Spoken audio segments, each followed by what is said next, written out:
জামায়াত খুনির দল কিয়ামত পর্যন্ত ক্ষমতায় আসতে পারবে না। পুলিশে নিয়োগ, চাকরি পেতে যে পরামর্শ দিলেন Sarjis Alam. March for Gaza নিয়ে খতিবদের উদ্দেশ্যে যে বার্তা দিলেন আজহার। এদিকে বদলে যাচ্ছে পুলিশের লোগো, থাকছে না নৌকা। এবং সর্বশেষ জানাবো পিটি হত্যার পর মরদেহ গুম, আসামি দেখানো জায়গায় মাটি খুঁড়ে উদ্ধার। শুনছিলেন সংবাদ শিরোনাম, এবারে বিস্তারিত। জামায়াত খুনির দল কিয়ামত পর্যন্ত ক্ষমতায় আসতে পারবে না। জামায়াত ইসলামীকে খুনির দল আখ্যা দিয়ে ঠাকুরগাঁও জেলা বিএনপির সভাপতি ও মুক্তিযোদ্ধা নূর করিম বলেন, 1971 সালে তারা 30 লাখ মানুষ হত্যা করেছে, 2 লাখ মা বোনের ইজ্জত লুণ্ঠন করেছে, এমনকি ছোট শিশুদেরও হত্যা করতে তারা দ্বিধা করেনি। তাদের ক্ষমতায় আসার স্বপ্ন কিয়ামত পর্যন্ত পূরণ হবে না। বিভিন্ন পেশাজীবী ও সামাজিক সংগঠনের ব্যানারে আয়োজিত এ সভায় নূর করিম জামায়াতকে লুণ্ঠনকারী দল হিসেবে আখ্যা দিয়েছেন। বলেন, 1971 সালে তারা লুটপাট করে টাকায় পাহাড় গড়েছে, সেই অর্থ দিয়ে তারা এখনো রাজনীতি করে। তারা শুধু আমাদের নয়, আমাদের মা বোনদেরও হত্যা করেছে, বিদেশে অর্থ পাচ্ছে, আমাদের বিরুদ্ধে প্রোপাগান্ডাও চালাচ্ছে।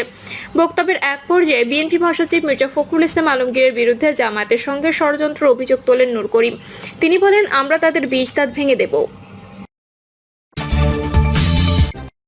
পুলিশে নিয়োগ, চাকরি পেতে যে পরামর্শ দিলেন সার্জিস আলম। পুলিশের কনস্টেবল পদে নিয়োগ পেতে বিভিন্ন রাজনৈতিক দলের নেতা ও সমন্বয়কদের পেছনে না দৌড়ানোর আহ্বান জানিয়েছেন জাতীয় নাগরিক পার্টির উত্তরাঞ্চলের মুখ্য সংগঠক সার্জিস আলম। সার্জিস আলম বলেন, পঞ্চগড়ে পুলিশের কনস্টেবল পদে নিয়োগ হচ্ছে, এখন ফিটনেস পরীক্ষা চলছে, এরপরে 50 মার্কের লিখিত পরীক্ষা হবে, সর্বশেষে 15 মার্কের ভাইবা হবে। ফিটনেস পরীক্ষায় উত্তীর্ণ হলে লিখিত এবং ভাইবার 65 মার্কের ওপর নির্ভর করবে তার চাকরি হবে কিনা। অর্থাৎ এখানে রিটেন পরীক্ষা সবচেয়ে গুরুত্বপূর্ণ, যে রিটেনে যত ভালো করবে তার চাকরি পাওয়ার সম্ভাবনা তত বেশি। গতবার প্রায় 500+ পরীক্ষার্থী ফিটনেস উত্তীর্ণ হয়ে রিটেন এবং ভাইবা দিয়েছিল। তিনি লিখেন, এর মধ্যে ফাইনালে 28 জন নিয়োগ পেয়েছিলেন। ভাইবাতে মোটামুটি বেসিক জ্ঞান থাকলে 15, এর মধ্যে 7-8 এমনিতেই পায়। সেখানে ভাইবাতে সুপারিশ করে 2-4 মার্ক বাড়িয়ে কোনো লাভ নেই যদি আপনি রিটেনে ভালো না করতে পারেন। যেহেতু রিটেনে ভাইবার 3 গুণ মার্কস রয়েছে, তাই যদি আপনি পুলিশের কনস্টেবল হতে চান তাহলে লিখিত পরীক্ষার প্রস্তুতি ভালোভাবে নিন। তিনি আরো বলেন, এবার সবচেয়ে গুরুত্বপূর্ণ কথায় আসি, ফিটনেস পরীক্ষার উত্তীর্ণ হলে রিটেন ভাইবার প্রিপারেশন বাদ দিয়ে বিভিন্ন রাজনৈতিক দলের নেতা বা সমন্বয়কদের পেছনে দৌড়ানো বন্ধ করুন। জেলা পুলিশ পঞ্চগড় নিষিদ্ধ করেছে, পঞ্চগড়ে শতভাগ মেধার ভিত্তিতে নিয়োগ হবে, কোনো প্রকার সুপারিশকে গ্রহণ করা হবে না। এনসিপির এই নেতা বলেন, কোটা না মেধা এই স্লোগান দিয়ে একটা অভ্যুত্থান হয়েছে, 1,500-এর অধিক মানুষ জীবন দিয়েছে, 1,50,000-এর অধিক মানুষ রক্ত দিয়েছে, সেখানে মেধার বিপরীতে সুপারিশ এই অভ্যুত্থানের শহীদের রক্তের সঙ্গে প্রতারণা নামান্তর। দয়া করে নিয়োগের ক্ষেত্রে আমার কাছে কেউ কোনো প্রকার সুপারিশের আশা আসবেন না এবং আহ্বান থাকবে অন্য কোনো দলের কোনো নেতার কাছেও যাবেন না। বরং আমরা চাইবো বাংলাদেশ পুলিশ শতভাগ স্বচ্ছ নিয়োগ প্রক্রিয়া অনুসরণ করবে এবং সকল রাজনৈতিক দলের নেতৃবৃন্দ আমরা সেখানে সহযোগিতা করব, মেধার জয় নিশ্চিত হবে। মার্চ ফর গাজা নিয়ে খতিবদের উদ্দেশ্যে যে বার্তা দিলেন আজহার। রাজধানীর সোহরাওয়ার্দী উদ্যানে প্যালেস্টাইন সলিডারিটি মুভমেন্ট বাংলাদেশের আয়োজনে একটি সমাবেশ অনুষ্ঠিত হবে। এতে অংশ নিতে সবাইকে আহ্বান জানিয়েছেন শায়খ মিজানুর রহমান আজহারী।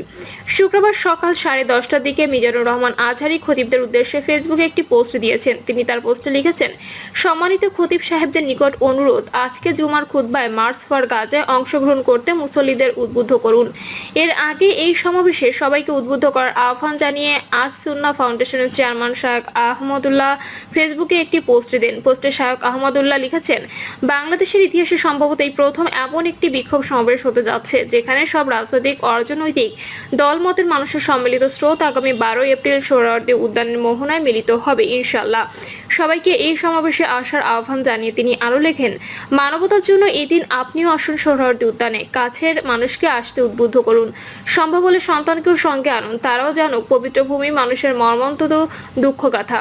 পাশাপাশি বিপুল জামায়াতের সুযোগে কোনো অসাধু চক্র যেন বিশৃঙ্খলা সৃষ্টি করতে না পারে সে বিষয়ে সর্বোচ্চ সতর্ক থাকুন। বদলে যাচ্ছে পুলিশের লোগো, থাকছে না নৌকা। রাজনৈতিক পট পরিবর্তনের পর বাংলাদেশ সবচেয়ে আস্থাহীনতায় ভুগছে পুলিশ বাহিনী। পুলিশের প্রতি আস্থা ফেরাতে নানা পদক্ষেপ নিয়েছে অন্তর্বর্তী সরকার। আলোচনা চলছে পোশাক ও লোগো পরিবর্তনের বিষয়ে। এরই মধ্যে নতুন পোশাকের ট্রায়াল হয়েছে। এবার পুলিশের লোগো পরিবর্তন হতে যাচ্ছে, আর সেই লোগো থেকে বাদ পড়তে যাচ্ছে নৌকা।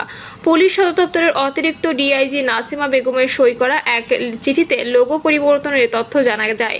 চিঠিতে বলা হয়, শিগগির মন্ত্রণালয় নতুন লোগোর বিষয়ে প্রজ্ঞাপন জারি করবে। বাংলাদেশ পুলিশের বিদ্যমান লোগো বদলে নতুন লোগো চূড়ান্ত করা হয়েছে।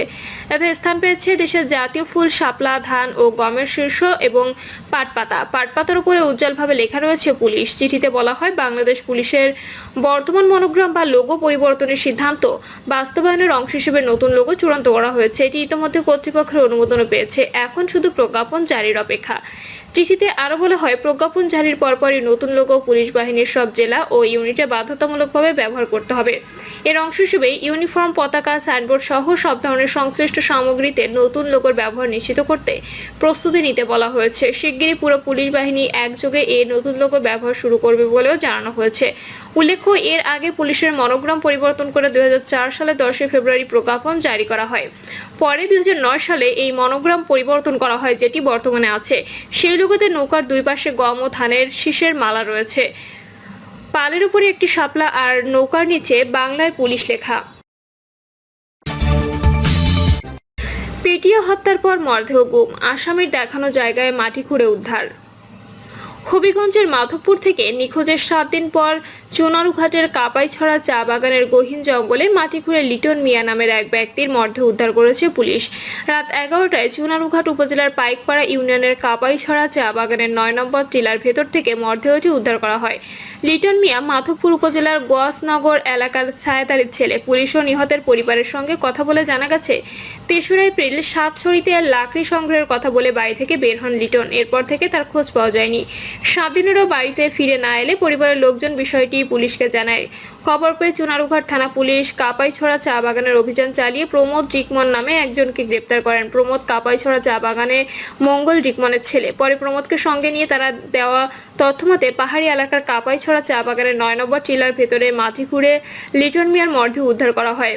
প্রমোদ ডিকমন পুলিশকে জানান, তার 10টি গরু চুরি হয়েছে। 3রা এপ্রিল সন্ধ্যায় কাপাইছড়া বাগানে লিটনকে গরু চুরি সন্দেহে 5 জন মিলে আটক করে মারপিট করেন। এক পর্যায়ে মাথায় আঘাত করলে মাটিতে পড়ে তার মৃত্যু হয়। এরপর প্রমোদ ডিকমন সহ 5 জন মিলে লিটনের মরদেহ মাটিতে পুঁতে রেখে চলে যান। মাধবপুর সার্কেলের এএসপি সালিমুল হক বলেন, এ ঘটনায় একজনকে গ্রেপ্তার করা হয়েছে। তার দেওয়া তথ্যমতে কাপাইছড়া চা বাগানের বাজারে অভিযান চালিয়ে প্রমোদ ডিকমনকে গ্রেপ্তার করা হয়। তাকে সঙ্গে নিয়ে চা বাগানের 9 নম্বর টিলার মাটি খুঁড়ে মরদেহ উদ্ধার করা হয়। চুনারুঘাট থানার ওসি নূর আলম বলেন, ঘটনাটি জানায় 12 ঘন্টার মধ্যে একজনকে গ্রেপ্তারের পর মরদেহ উদ্ধার করা হয়েছে। ময়নাতদন্তের জন্য মরদেহ হবিগঞ্জ সদর আধুনিক হাসপাতালে মর্গে পাঠানোর প্রস্তুতি চলছে। এ ঘটনার সঙ্গে আরো যারা জড়িত তাদেরও গ্রেপ্তারের অভিযান চলছে। প্রিয় দর্শক, এই ছিল এখনকার সর্বশেষ সংবাদ। আপডেট সব সংবাদ পেতে চ্যানেলটি সাবস্ক্রাইব করে বেল আইকনটি ক্লিক করে রাখুন।